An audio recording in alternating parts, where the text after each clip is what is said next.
Madaming sikreto at kababalaghan ang meron dito sa University of Santo Tomas. Sa bagay, madaming namatay at nilibing dito. Story time. Madaming pare dito sa UST kasi Catholic school to. Minsan makakasulubong mo sa building, sa hallways o kaya sa open area.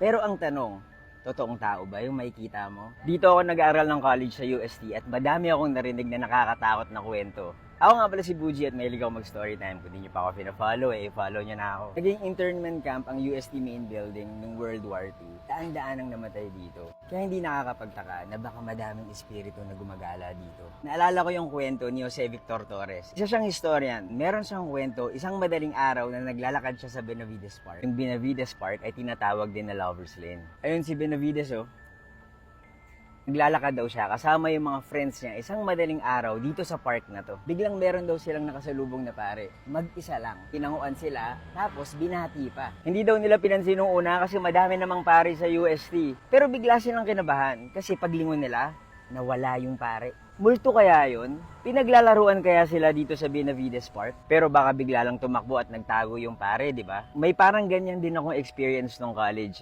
Nag-overnight ako sa UST noon dahil may tinatapos kaming dyaryo sa The Varsitarian. Tapos naisipan kong lumabas late at night para bumili ng pagkain. Habang naglalakad ako sa dilim, napansin ko na meron ding naglalakad sa likod ko.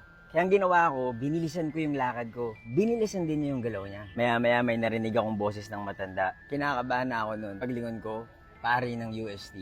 Gusto kong tumakbo pero hindi ko na nagawa. Buti na lang, totoong pare. Tinanong niya ako anong ginagawa ko raw sa loob ng UST ng ganong oras ng gabi. In-explain ko naman at sinabi niya na mag-ingat na lang daw ako. So far, hindi pa ako nakakakita ng multo sa UST. Hindi lang sa UST merong horror stories. Kasi baka mamaya mas malala pa yung mga kwento sa eskwelahan ninyo.